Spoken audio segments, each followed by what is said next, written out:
now. Hello everyone, my name is Barbara and I would like to welcome you all to our latest Novedge webinar episode. In this week's episode, Autodesk Inventor 2015 Surfacing versus T Spline. Surfacing is the most challenging discipline in 3D CAD modeling.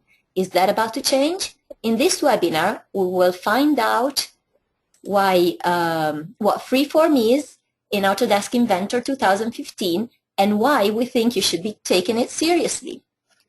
The way this presentation will unfold is through a series of slides that will define the principles of Freeform. From these slides, Paul Mumford, our presenter, will jump in and out of Inventor 2015 and practice what he's preaching. I'll show you who Paul Mumford is. Paul is the CAD manager at Hallstock Cabinet Makers in the UK. In his spare time, Paul writes the CAD Setter Out blog and is a contributor to Augie World and Develop 3D magazine. Before we get going, here's an overview of what we do at Novedge. Novedge is one of the largest online design software stores. We offer a huge assortment of software solutions that cater to virtually every designer's need. Put us to the test and come visit our webpage at novedge.com. And here's a couple of training authored by Paul himself. There's Inventor Surface training and Inventor 2015 T-Splines training, so check them out. Also, if you need more news and if you want to check out our limited time promotions, why don't you visit the Novedge blog or follow us on Facebook, Google+, and Twitter. Coming up next week, V-Ray for Maya, ready for battle. Join Chaos Group's V-Ray Master Trainer Simeon Balabanov for a demonstration of what makes V-Ray 3.0 for Maya ready for battle. On guard. Last but not least, today's presentation is free and is being recorded live. If you want to rewatch this or any webinar episode, you can find it on YouTube and Vimeo and just search for the Novedge channel. And now, Paul, I'm going to make you the presenter and pass you the baton. Let's see. Are you ready to show your video? Yes. Yeah, I'm ready. Let's choose share my screen. Can you see okay? We're getting there. There. Okay. You have to make it bigger. You should, let's see. Okay. Never mind. It's showing full screen. And enjoy, everybody. Thank you, Barbara, and thank you very much to the team at Novedge for hosting this webinar. As I say, I've been a big fan of the series. I've been watching it myself, and I'm just chuffed to bits to be asked to come and present to you guys. So listen, I hope we have a really good time. Thank you very much for coming along. So as Barbara said, my name is Paul Mumford.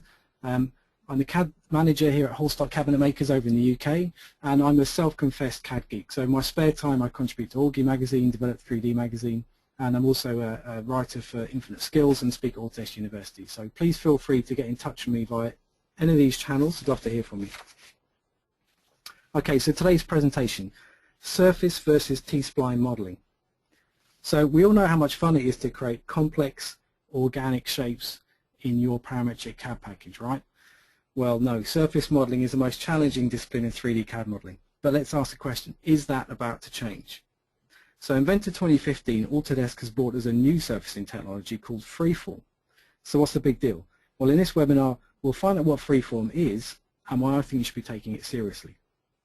But just to be clear, I don't work for Autodesk. I'm not trying to sell you this technology, but I am really curious. This is radically different to anything we've had in Inventor before, and I'm interested as to how you might adopt this technology into your company's workflow. So what is surface modeling? Well, surface models are typically geometrically complex shapes. You might use surfacing techniques to create 3D CAD models for automotive, marine, consumer products, or just for fun. And surface models typically comprise of a number of individual surface patches which are stitched together to form a solid model. So in surface modeling, we spend a great deal of time looking at the continuity, the junctions between our surface patches. And to create organic looking shapes, we need to pay special attention to these junctions. Traditional surfacing technique relies a lot on having a solid education in surfacing theory, and for me solid modelling didn't become intuitive until I'd put a good number of hours in trying and often failing to build complex surface models. So while there's no higher discipline in 3D modelling than surfacing, learning how to surface model requires training, patience and quite a large amount of tenacity before it starts becoming fun. Now, in order to describe to you the differences between traditional surfacing and freeform T-Spline surfacing, I need to know that you understand the fundamentals of surface continuity. So let's talk about that next. Let's begin by considering curvature continuity in 2D. So in this slide we can see two straight lines. The terminology we use to describe the relationship between these two lines is expressed in G. In this case we don't have any G. The lines don't touch at all. Now when two curves touch, we say that they are G0. So G is a measure of how many geometric attributes the two curves have in common. G0 means that the two curves are continuous, but other than that they don't share any values at all. A G1 relationship means that the two curves have one value in common. G1 is a tangent relationship. The attribute the two curves have in common is tangency. The curves are tangent to each other at the point where they touch. Now, I've shown you two spline curves in this illustration, but this could be a straight line and an arc, or two arcs, or technically even two straight lines, but at least one entity is usually curved to give us a G1 tangent relationship. Okay, so next up is G2. So our curves have two attributes in common. To have a G2 relationship, our two curves need to touch and be tangent to each other and have the same curvature at the point where they touch. Now in this illustration I've turned on the curvature cone graph for our curves so we can see this relationship better. And in case you haven't read a curvature cone graph before, the straight lines on the graph are tangent to the curve, and the longer the lines are, the more curvature we have. So remember how these curvature graphs work, because we're going to come back to those later. Now in most cases, G2 curvature continuity is plenty good enough to create smoothly flowing curves. On a real part, if you ran your fingers across the joint between the two curves, you probably couldn't feel it. You'd have to hold it up to the light and let the light play across it to find the junction. But there are some cases where we do want to do better. The final level of G that we're going to talk about today is G3. Two curves that have G3 curvature continuity have three attributes in common. So the two curves touch, and they're tangent at the point where they touch, and they have the same curvature at the point where they touch, and they have the same acceleration. So when we're talking about curvature continuity, acceleration refers to the rate of change in curvature across the length of the spline curve. So as our spline curves more, we say the curvature is accelerating. So looking at the illustration on the slide here, a G3 relationship is characterized by the smoothly flowing top line of the curvature cone graph. And if you look very carefully at the junction between the two curves, you'll see that not only are the two curves themselves tangent to each other, but the top spline of our curvature cone graph is tangent as well. Geometry catered to this level of curvature allows us to create beautifully smooth transitions between our surface patches. Okay, so now we have the principles. Let's see how this looks in 3D. I'm going to jump here into Inventor so we can spin around and see this a little easier. Okay, so the difference here is very subtle. And I'm going to turn on the curvature cone analysis for these surfaces to help us picture this. So we can see here on our G1, on our G0 surface, it's very sharp, it's a very sharp change in direction. As we zoom in here on our G1 surface, we can just make out this top face is curved. We can just see the top line of the curvature cone graph.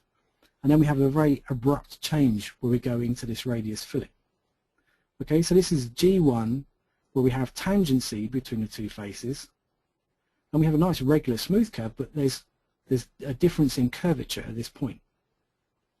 If I zoom in across here to the example of G2, so again we can see that this top face, it is curved, there is a bit of curvature there, and in fact if we zoom right in you can just about make out that this next curvature surface starts off with the same curvature where the joint is, and then it accelerates rapidly to give us this nice smooth curve over into the other one.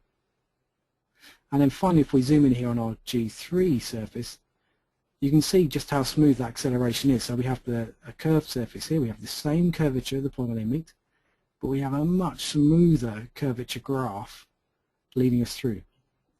Now, if we wanted to look at this more practically, let's turn on the zebra analysis here. Zebra analysis is another analysis tool which is shining a series of stripes onto these surfaces so we can see where the reflections occur.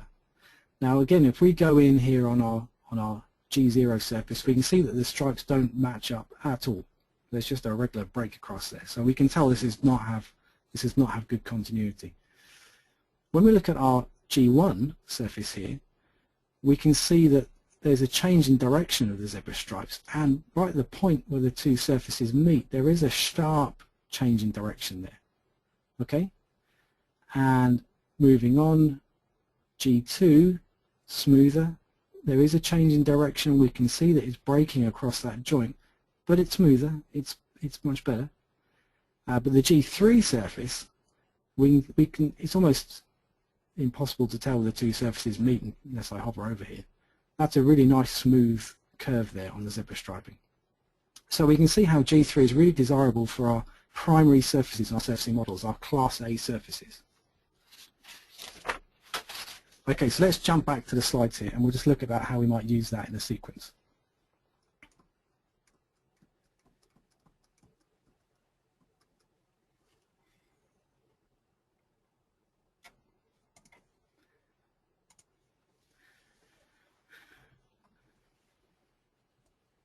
Okay, so in surface modeling, we start with this network of 2D and 3D curves.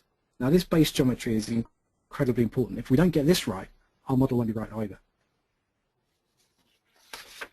We then begin creating our individual surfaces, trimming, stitching and blending them together until we have a watertight set of surfaces that we can use to create a B-rep. So that's a boundary representation or solid model. Once we have a solid, we can continue to work with Inventor's feature modeling tools to add detail to our design until we get to our finished model. Okay, so we're going to round off this section of the presentation here on surfacing. We've learned that surface models are built of a network of 2D and 3D curves, which are used to create individual surface patches, which are used to create a 3D model. And we've learned that the continuity between our curves and surfaces is really important and needs special know-how and attention. So what are the benefits of this traditional technique? Well, 3D models built in this way can be parametric, so we can alter the dimensions of our model by adjusting the parameter values that we programmed in at the beginning. Or we could perform parametric calculations to alter the design based on, for example, the material weight or its volume. This surfacing technique is history-based. So at every stage in the design process, it's captured in Inventor's feature tree. At any point we can roll the feature tree back to see how the model was created. And above all, this technique is very precise. We put down the geometry exactly how we want it, and we can adjust it with an almost infinite degree of accuracy. But on the downside, complex surface models may contain many linked features, making building a reliable surface model slow and painful work.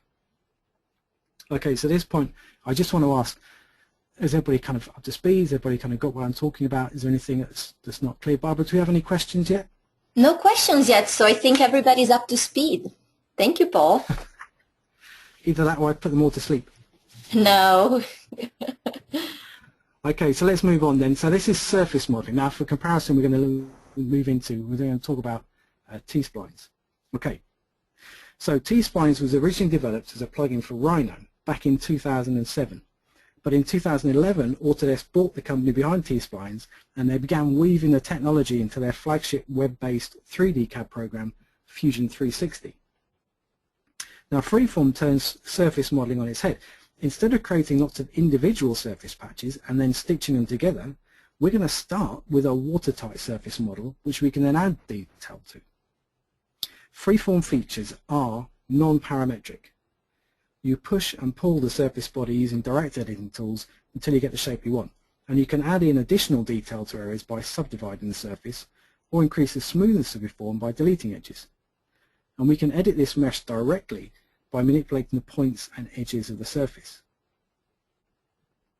Now in the Autodesk Inventor 2015 implementation of T Splines, leaving the freeform modeling environment triggers a change to your T Splines model, causing the freeform body to be converted to a boundary rep or solid model. You can then continue to add features to your design using Inventor's traditional solid and surface modeling tools, and you can return to the freeform editing environment at any time to change your T Spline surface and update your part. Now to talk about the freeform toolset, we need to dive into the theory again. So this time it's all about subdivision modeling. Subdivision modeling uses a process of continually subdividing a surface model in order to add detail. And what's particularly clever about T Splines is that you don't need to subdivide the whole surface. You can subdivide individual faces to add complexity to the surface only where you need detail.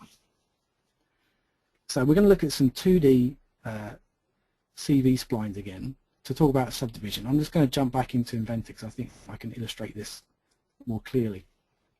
Okay, so here we have a CV spline. Here's the CV here. CV stands for control vertex.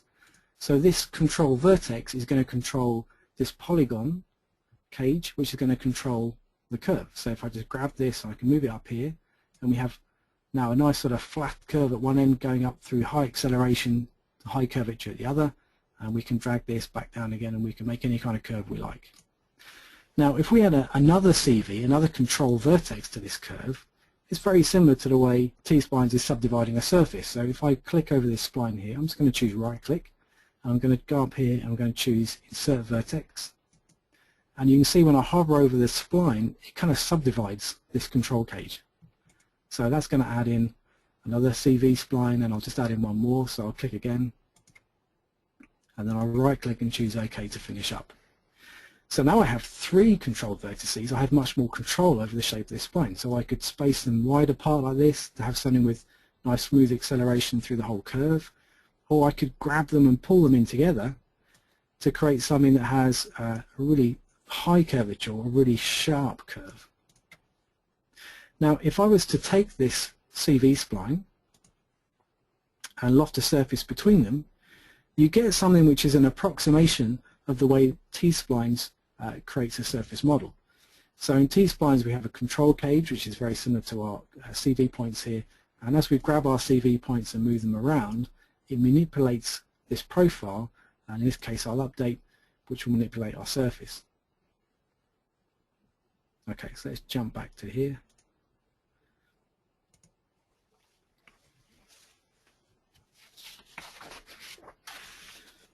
Okay.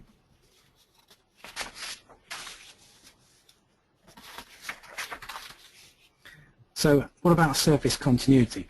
We've talked about that a lot already, so it has to be important, right?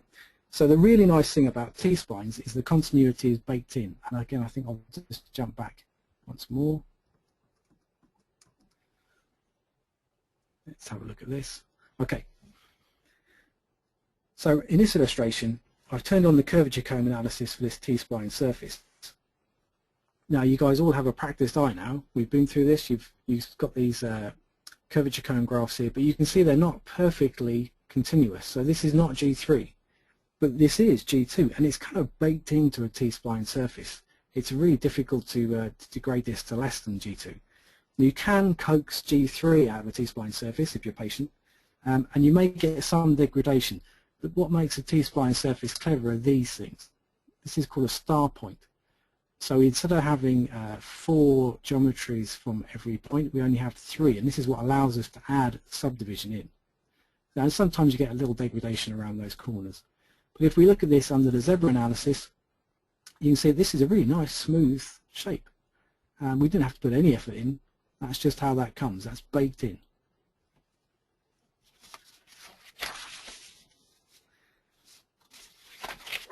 So I'm going to jump in now to a completely empty part, and I'm just going to do a quick demo to you how we create a freeform T-Spline surface. So the freeform tools are all found up here under the freeform tab, and we start with a number of primitives. Now these primitive shapes, we have a choice of geometry and a choice of topology. So we have different geometrical shapes we can make and different methods of making them. Now I'm going to start here with a sphere, and the first thing Inventor is going to ask me for is a place to put the sphere. I'm going to choose the XY plane right here, and then it's going to ask me for a center point of my sphere. Now I'm going to choose the origin point of this part file, but it's important to remind you that this is not a parametric tool. So really we can choose any point. If we want to move it any point in the future, it's not going to stay stuck to the origin point. We can move it using direct manipulation, but we can't change it parametrically. So I'll just pick this center point. Excuse me. Okay, so next thing Inventor is asking for is a radius. Now I can just grab the manipulator here and pull this, or we could put a particular value in that we'd like to have into the box. And if I just little as up here, one thing I want to point out to you is this is not a perfect sphere. So this is like a lofted surface in that we've created a surface that is kind of draped around a series of profiles. They're G2 continuous to each profile, but they're not perfectly symmetrical. If you want a perfect sphere, I guess you just use one of Inventor's standard tools. But what we can do if we want something that's a little bit more spherical is we can add more faces in. We can use those subdivide tools. So up here in the box, we can choose to add more faces in the longitude way, so kind of more hoops, I guess, or stripes. So let's put in a value for this. And the more that we subdivide this, the smoother it gets. So the more we subdivide, the more control we get, and the smoother it gets, but the more points that we have to edit. So the more chance we have of kind of making little niggly degradations in there. So I'm going to add a few more in the other direction as well, so we can add a few more hoops around here and add a few more faces.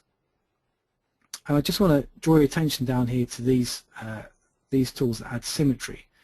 So by adding symmetry, we can make an edit on one side of the symmetry line and the edit will appear on the other. So I'm going to choose Y symmetry for this demonstration. When I'm done there, I'm going to choose OK. So this is my first freeform created. Before we start editing this, I'm just going to show you how to turn this into a solid. So I'll go up here to Finish Freeform, check the box, and there we have our solid. So this is a little bit like the sketching environment, and it is a separate environment within Inventor just for editing your T-Spline freeform surfaces. Now to edit this, we just go back to the feature tree, double click, we're back in the freeform editing environment, and we can begin to do our edits. Okay, so the editing tool for freeform is found right here on the freeform tab. We can choose a number of different edits, but I'm just going to choose the edit form tool. And the first thing we have is we have a selection filter on what we want to edit. So if I come up here, we can choose just points. We can choose just the edges. We can choose just the faces. Or if I go right to the end here, we can choose the whole body. But in this case, I'm going to choose all. So it'll allow me to select whatever combination of points and edges I like. So I'm just going to come back here, I'm going to equal up there, and I'm just going to grab this top set of surfaces. And then I'm going to look at here at this, what I think of as the marvelous magical manipulator. So this manipulator, again, we can filter this down, and I'm just going to show you here, we can filter down to translation only, so that's moving it forwards and backwards, rotation, or scale. Now I'm going to filter this down to scale, so I think it will help me demonstrate a little bit clearer what we're doing.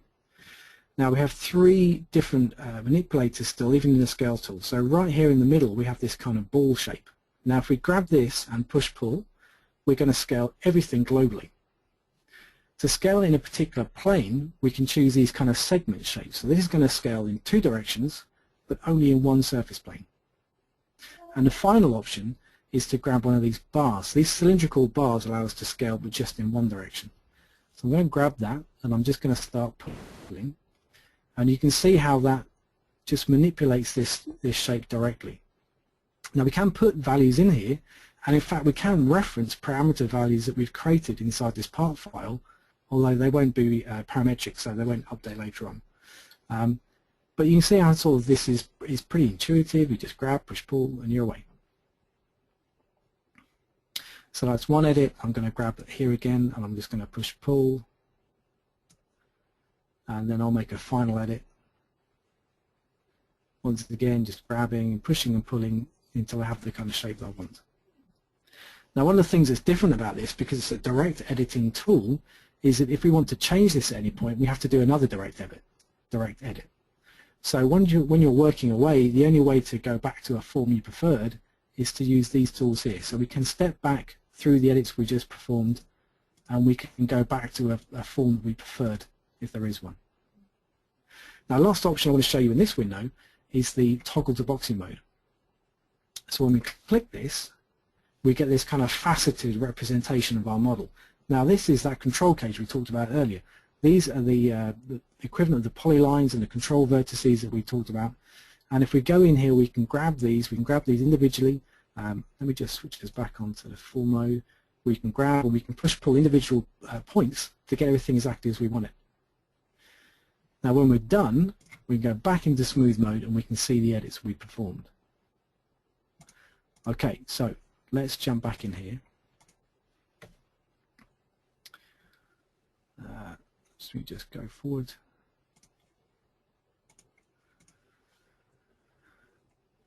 Okay, so freeform modeling. So this is a slide here showing that control cage or T-Spline network. And as we toggle into smooth mode, we see something that looks like this. And then when we leave the editing environment, our T-Spline surface automatically turns into a solid model with no stitching required. But we can then continue to work in exactly the same way using Inventor's feature modeling tools to add more detail to our design until we're complete. So let's round this little section up on T-Splines. Modeling with T-Splines is quick and easy. And there's only one feature created in the history tree for each freeform feature, so our models are far more reliable. It's fun to throw down a number of different concepts without having to think about the feature history tree. On the downside, it's hard to create an accurate model just using these push-pull direct editing tools. And although T-Spline modeling looks simple, when you get into it, you find that there is actually a lot more theory to it than you might have realized.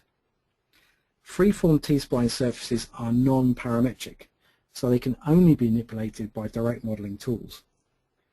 However, this does mean that your freeform surface models don't take a lot of thinking or planning, and you can try out lots of different options before you commit. I just thought I'd put in here a feature tree comparison for this mouse model we've been using as a demonstration. So our traditionally surface model's mouse has 36 features running down there. Now the freeform version has 27, but as you can see, a lot of these features are the buttons and the wheel, which are the same for both.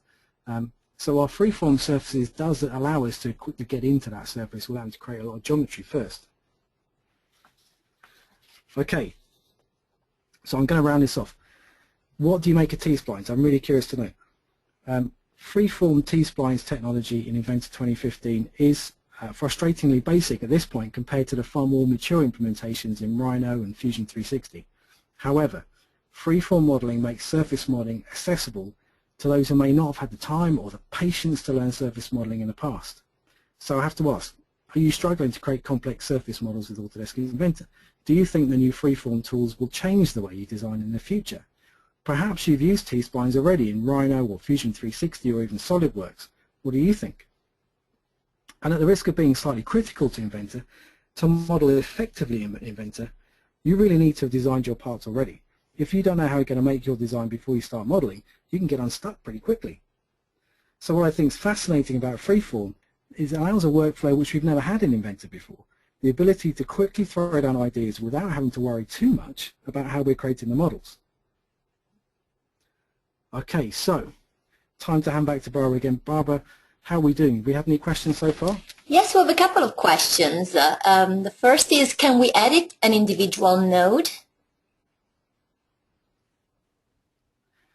Yes, you can edit by individual points, and if you have symmetry turned on, you'll edit both the points across the different symmetry lines.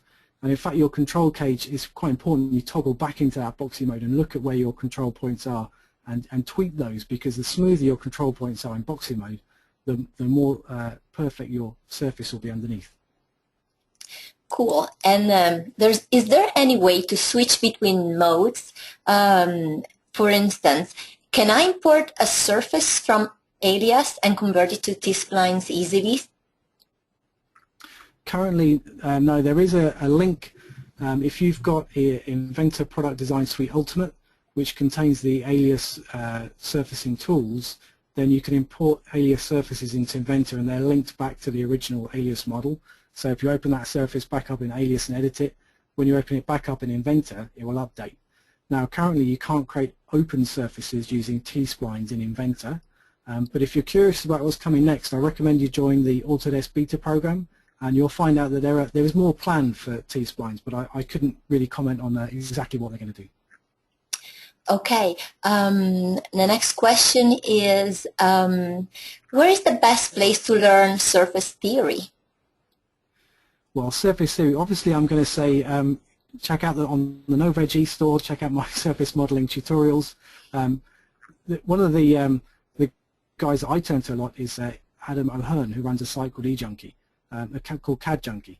And he's a real expert. I mean, he knocks me into a cocked hat. So I also recommend you check out Adam's site.